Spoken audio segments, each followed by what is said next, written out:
할렐루야. 금요일 새벽에 오신 우리 성도님들을 환영하고 축복합니다. 우리 서로 인사하실까요? 반갑습니다. 네.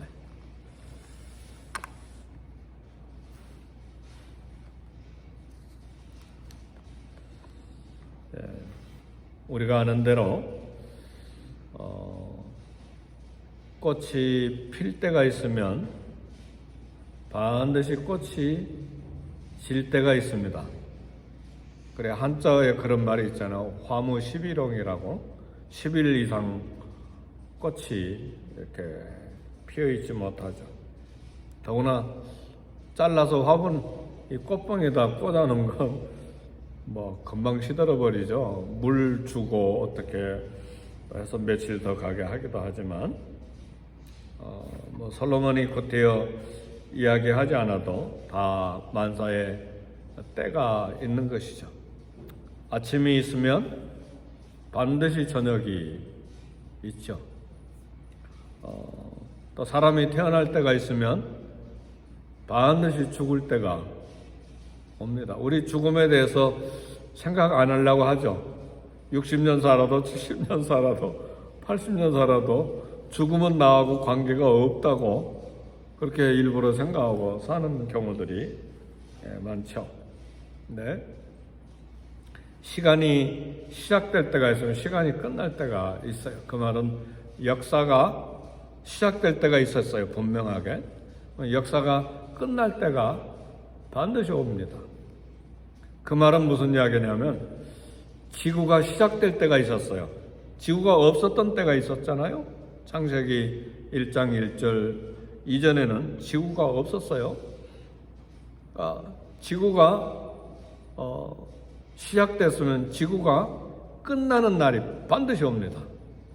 그래서 오늘 본문에 이제 나타나는 제자들이 예수님께 질문하는 내용 중에 세상 끝에 무슨 징조가 있겠습니까? 세상 끝을 이야기하고 있잖아요. 그러니까 예수님의 제자들도 세상이 시작됐는데 세상의 끝이 반드시 온다는 그런 신앙이 있었다는 말이죠. 우리 주님은 또 창세기에서 계시록까지 반복해서 세상 끝날에 대해서 이야기하는데 성경에 신약 성경에 그날에 주님의 날에 그때는 세상 끝날을 말해요. 예수님 재림을 말해요. 그날이라는 말이 사도 바울이 쓴 서신에 보면 많이 나오는데 그날이 세상 끝날이에요. 그래서 세상 끝날이 반드시 있고 세상 끝이 오기 때문에 예수님도 말씀하시기를 나는 처음과 나중이요 그랬어요. 시작과 끝이요. 헬라어 알파벳으로 말하면 첫 글자 알파와 마지막 알파벳은 오메가요. 그렇게 나오잖아요. 그러니까 시작과 끝이 있고 처음과 나중이 반드시 있으리라는 말이에요. 오늘 예수님의 제자들이 성전 건물의 대단함을 자랑했는데 이 성전은 예수님 당시에 있었던 성전은 솔로몬 성전도 아니고 솔로몬 성전은 이미 바벨론이 다 무너뜨려 버렸잖아요. 그 뒤에 바벨론 포로 이후에 수룹바벨이 와서 성전을 재건축하는데 너무 조그만했죠. 그래서 에스라 느헤미야서 보면 그 조그만 성전을 보고 옛날 솔로몬 성전을 봤던 노인네들이 막 통곡하는 소리와 막 부르짖는 소리가 멀리까지 들렸다고 했는데 두 가지 의미가 있습니다. 통곡은 찬란했던 그 솔로몬의 성전의 영광이 사라지고 너무 초라한 성전이 서니까 울었다는 이야기, 그런 해석이 있고, 또 하나는 그래도 70년 만에 바벨론 포로에 돌아와서 하나님의 성전을 다시 지었으니 하나님의 성전이 있다는 것은 하나님의 임재가 있다는 걸 말하잖아요. 다시 섬길 수 있는 기회를 줘서 감격의 눈물을 흘렸다. 그렇게도 말하는데, 그러나 이미 스룹바벨 성전은 없는 게 있어요. 뭐가 없느냐? 법궤가 없어요. 바벨론 포로로 사로잡혀 갈 때 법궤가 사라져 버렸어요. 뭐 무슨 영화 작가입니까? 뭐 인디아나 존스에 보면 뭐 괴를 찾으려고 막 독일 군들이 이렇게 막 다니잖아요. 그거 가지면 세상 지배할 줄 알고 그런 이제 영화도 만들어 놓고. 근데 바벨론 포로 때 이미 성괴, 법궤는 사라져 버렸습니다. 깨져 버렸는지 뭐 사라졌는지 우리는 알지 못하지만, 근데 지금 예수님의 제자들이 성전 건물의 대단함을 자랑하는 이 성전은 뭐냐면, 예수님이 오시기 전 BC 19년부터 AD 63년까지 거의 80년간 지어져 가는 헤롯 성전을 말해요. 헤롯 대왕이 정통 유대인이 아니거든요. 이두메 사람이라고 에서 이런 족속이에요. 유대인은 유대인이지만 정통 유대인이 아니에요. 그러니까 혈통적으로 늘 이렇게 정통 유대인이 아니기 때문에, 그러면서 왕이 됐잖아요. 유대의 왕이 됐잖아요. 그러니까 유대인의 환심을 사기 위해서 성전을 짓기 시작했는데, 예수님 오시기 전 19년부터 예수님이 지금 보고 계시는 성전, 제자들이 보고 있는 성전은 아직 건축 중에 있는 성전이에요. 근데 그 성전이 어마어마하게 큰 거예요. 근데 그 성전을 둘러쌌던 성벽이 하나 남아 있는데, 그게 지금 유명한 통곡의 벽이라고 말해요. 이번에도 가보니까 통곡의 벽이 한 80m에서 100m 정도 남아 있는데, 그 성벽 그것 하나도 돌이 어마어마하게 커요. 그걸 어떻게, 그 옛날 기중기도 없고 기계도 없었는데 그렇게 쌓았는지 몰라요. 거기에 수많은 남녀 유대인들이, 남자 모이는데 여자 모이는데 따로 있어요. 이렇게 구분이 돼 있어요. 막 유대인들이 와서 막 그 돌 틈 사이에 어마어마한 기도 제목을 다 꽂아놓고 땅에 떨어지고, 막 돌 속에 틈이 있잖아요. 틈이 거기다 막 꽂아놓고 벽을 부여잡고 기도하고, 그런 모습을 봤는데, 그 성전을 둘러쌌던 그 성벽, 그게 이제 로마인들이 다 무너뜨리면서 그것만 남겨놓은 거예요. 그래서 유대인들이 옛날 성전을 생각하면서 거기서 기도하고 그렇게 울고 그렇게 하는 것이죠. 근데 그래서 이 지금 예수님과 제자들이 보고 있는 헤롯 성전은 지어져 가고 있는 건데, 어마어마한 성전이죠. 그래서 막 자랑했어요. 막 얼마나 위대합니까? 그러니까 주님이 마태복음 24장 2절에 돌 하나도 돌 위에 남지 않고 다 무너뜨려지리라. 엄청난 충격을 받은 거죠, 제자들이. 그 위대한 성전, 돌 하나도 돌 위에 남지 않고 다 무너져 버린다. 그러니까 충격을 받은 제자들이 감람산에 앉았을 때, 어제 새벽 설교 그 사진으로 예루살렘 하나 보여드렸잖아요. 그러니까 지금 감람산에서 그거 찍은 거예요. 그러니까 그 예루살렘 구 성벽으로 둘러싸여 있는 구시가 다 한눈에 보이게 사진을 찍었는데, 그 금빛으로 된 도움은 그건 성전이 아니에요. 이슬람 사원이에요. 왜냐하면 이슬람 마호메교들도 거기다 그렇게 이슬람 사원을 세워놓고 그걸 성지로 여기니까, 그래서 이스라엘도 전 세계도 함부로 손을 못 대요. 막 이슬람 세계에 막 수억의 인구가 있으니까 그것 때문에 늘 긴장이죠. 근데 제자들이 감람산에 앉았을 때 이제 성전을 바라보면서 언제 이렇게 무너지는 일이 일어나겠습니까? 그리고 또 주의 오심과 세상 끝날에 무슨 징조가 있겠습니까? 이 두 가지 질문을 함으로써 오늘 24장, 마태복음 24장이 시작이 되는 거예요. 첫 번째 우리 주님이 대답하신 말씀은 24장 4절 5절 말씀, 많은 적그리스도가 나타나서 많은 사람들을 미혹하리라. 많은 적그리스도가 뭐예요? 적 메시아가 나타난다. 그 말은 내가 메시아다, 내가 신이다 하는 사람들이 무수하게 생기리라, 그런 말이에요. 그래서 십자가 진리를 무너뜨리고 거짓 교훈을 하고 수많은 사람들이 따라다닐 거라고 그래요. 한국의 통일고 내가 신이다 그랬잖아요. 내가 하나님이다. 내 피를 갈아야 구원받는다. 그래서 피가름 교리가 예수님 십자가에서 피 흘리고 구원사역 실패했다고 교리를 만들었으니까 그게 통일교의 원리 강론이잖아요. 그러니까 내 피를 갈아라, 내 피를 받아라. 그게 문선명이에요. 근데 신이라고 해놓고 죽었죠. 박태선도 굉장한 기적을 일으킨 사람이었는데 하늘에서 불도 떨어졌다고 그랬잖아요. 한강 백사장에.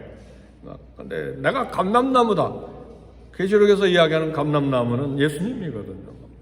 근데 통일교도 이 박태선 전도관에도 어마어마한 사람들이 따라다니잖아요.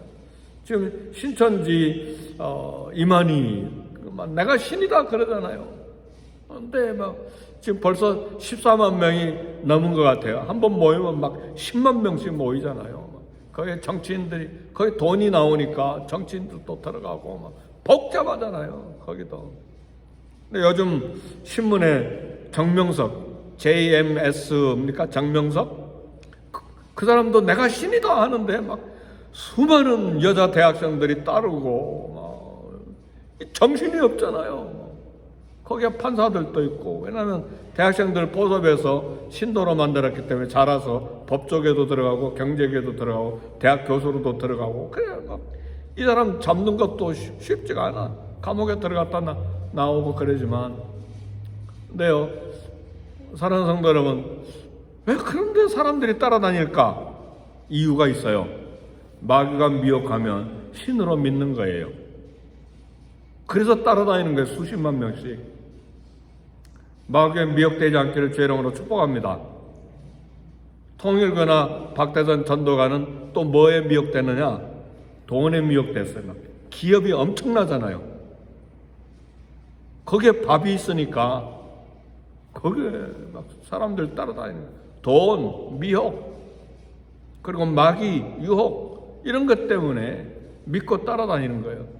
지금도 몇 년 전에 LA에 간판마다 예수님 몇 월 며칠 날 온다고 큰 간판마다 다 써놨잖아요. 미국 어떤 이단이. 그러니까 거기에 돈을 보내고 그날 기다리고, 미국도 마찬가지. 한국에 지금 내가 신이다 메시아라고 하는 사람들이 옛날에 아주 오래된 통계가 80명이 넘었었는데 지금은 더 많은지 잘 모르죠. 브라질에도 내가 모세다 하는 사람이 있었어요. 내가 모세다. 내가 BC 1500년 전에 살았던 모세다. 지금 여기에서 다시 태어났다. 거기 미혹되는 사람들이 있더라고요. 보니까 제가 교회 개척했던 동네에 그런 사람이 있었어요.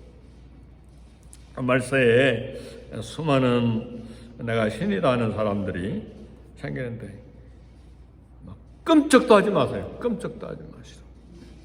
오직 예수님만이 메시아여 그리스도입니다.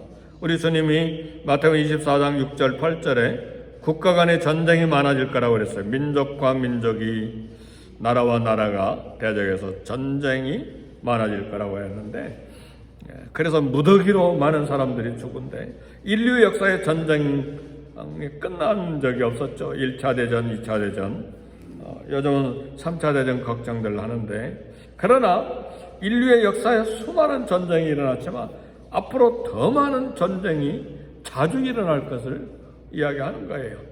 그리고 난리 소문이 일어나고 곳곳에 기근과 지진이 일어나고, 이게 우리 주님이 말씀하시기를 재난의 세상 끝날이 아니라 재난의 시작이라고 그랬어요. 난리의 이 소문들이. 그러니까 더 많은 지진, 더 많은 전쟁, 더 많은 난리의 소문들이. 그래서 요즘 신문 읽을 때 세계 정치, 경제 이런 거 흐름을 이렇게 좀 들여다볼 필요가 있어요. 그 성경에 꽉 맞추려고 하지 말고 어떤 징조들이 있는가 이렇게 미뤄봐야 돼요. 그걸 진리처럼 이야기하지 말고요. 러시아가 어떻게 움직이고 중국이 어떻게 움직이고 이란과 북한이 어떻게 움직이고 일본과 한국과 미국과 유럽이 어떻게 움직여가고 이런 것 정도는 이렇게 가만히 들여다봐야 돼요. 하나님 말씀이 어떻게 이루어지나 그거 가지고 막 교리화하고 그럴 필요는 전혀 없어요. 그렇게 했다가는 실수합니다. 그러나 이렇게 살펴보는 거예요. 러시아 절대로 양보하지 않을 것 같고 유럽도 절대로 양보하지 않을 것 같고 유럽 나토가 이번에 우크라이나에 막 포탄 100만 발 또 보내기로 했잖아요. 끝이 없을 것 같고 한국도 결국은 들어갈 것 같아요. 나토에서 자꾸 들어오라고 이야기하고 유럽연합에 한 일원으로 또 들어가야 된다고들 이야기하는 사람도 있고 미국이 있으니까 또 꼼짝 못하고 이게 참 문재인 때는 중국에 붙었다가 윤석열 때는 지금 일본에 붙었다가 이게 정신이 없잖아요. 그렇잖아요. 한국 국민들만 그냥 참 힘들어요. 우리 주님이 빨리 오셨으면 좋겠어요. 정말이에요. 저는 주님 빨리 오셨으면 좋겠어요. 말세가 언제인 줄 아세요?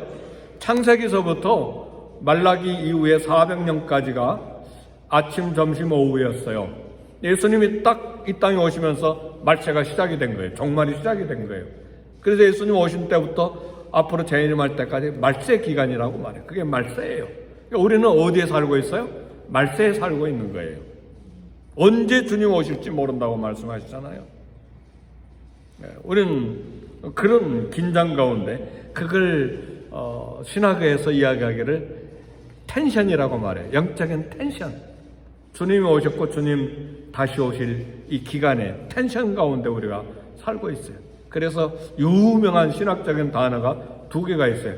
already, 이미 천국이 시작이 됐고 not yet, 아직 완성된 천국을 기다리고 있어요.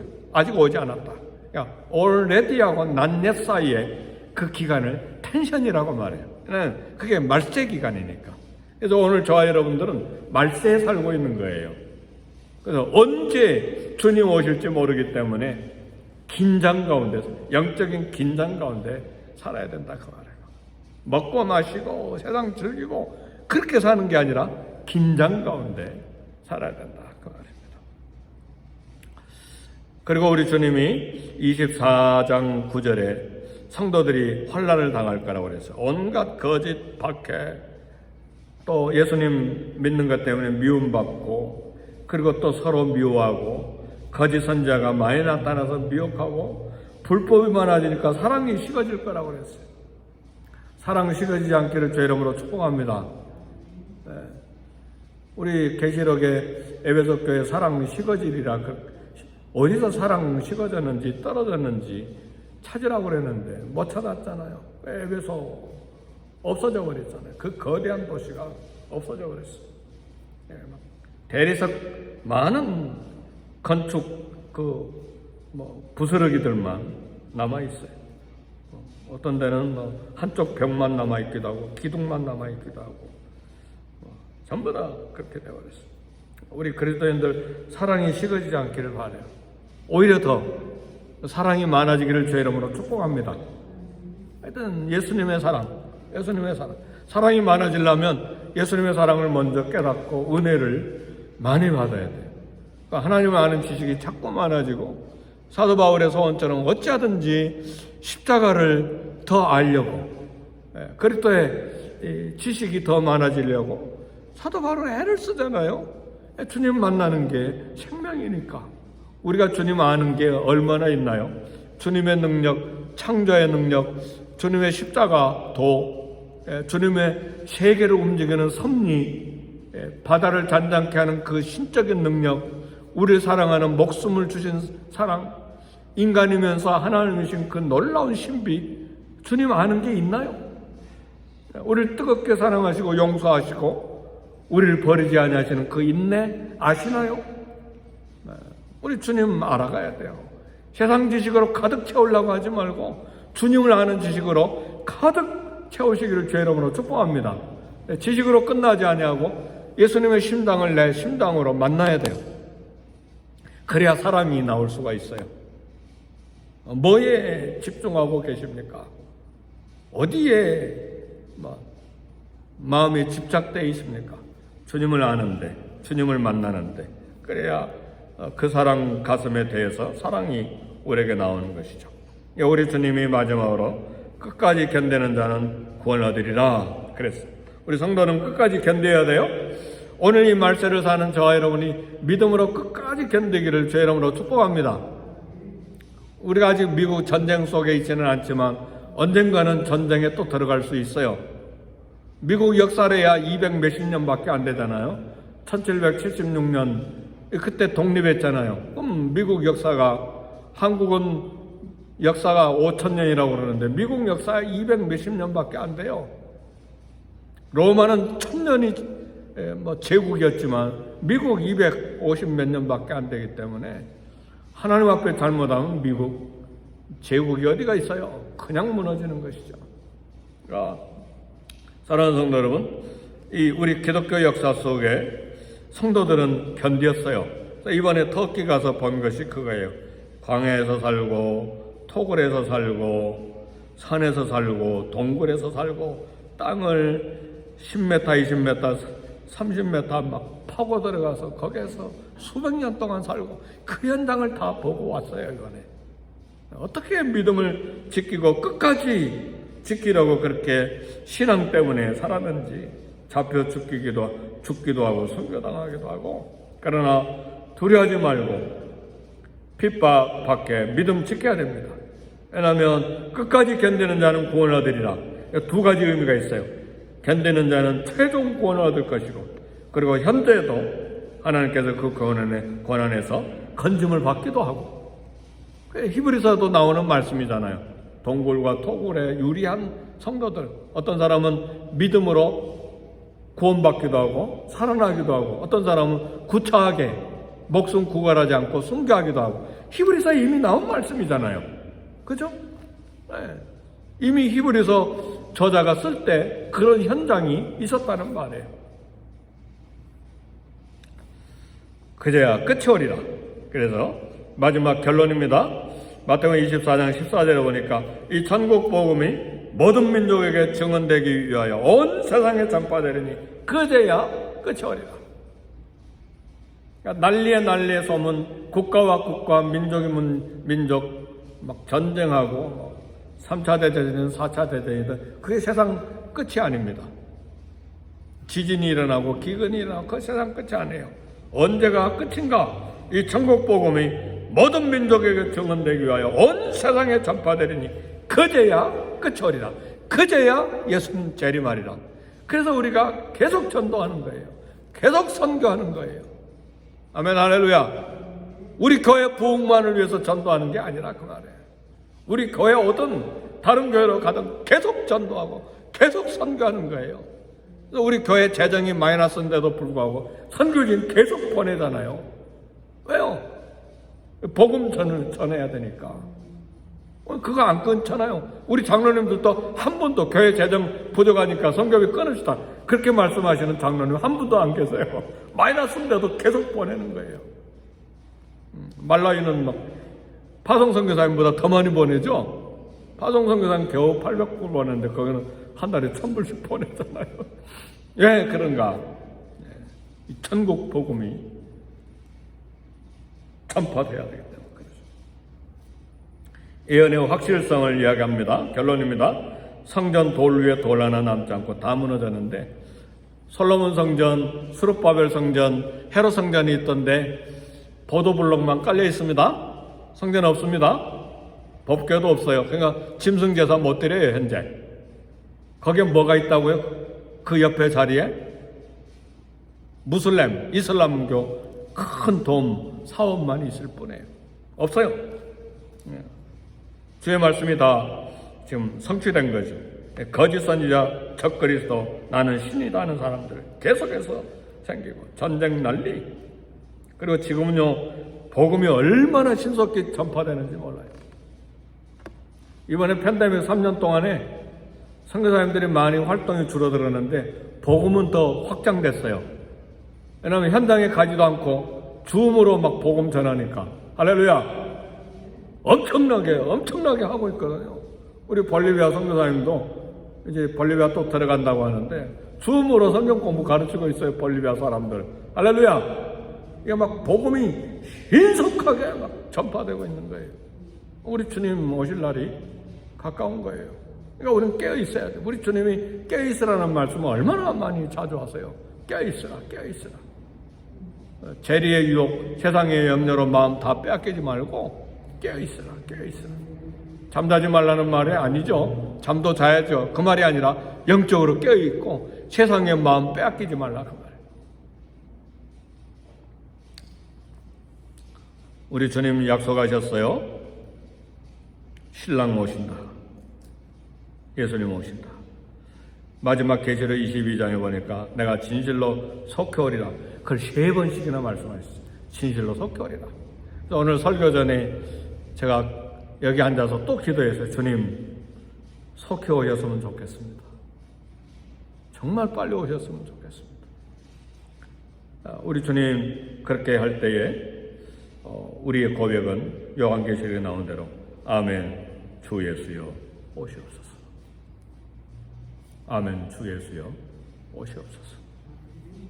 이 땅에 성실하게 신실하게 책임을 갖고 가정, 직장, 시민으로서의 삶을 잘 살 때 이 땅에 집착하지 말고 주님 오시기를 소망하고 주님의 거룩을 드러내고 사랑이 식어지는 이 시대에 사랑을 많이 드러내고 그러기 위해서는 예수님의 사랑을 더 알아야죠.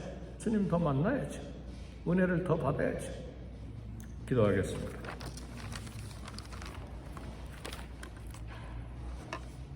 기도하실 때 사랑이 식어지는 이 시대에 주님 오시겠다고 약속하신 이 말세 시대에 주님을 더 깊게 알고 주님 사랑을 더 깊게 체험하고 주님을 더 깊게 심장으로 만나 식어지는 사랑 가운데 있는 이 땅에 주의 사랑을 드러내는 복음을 전하는 우리의 사명 감당케 해 주옵소서.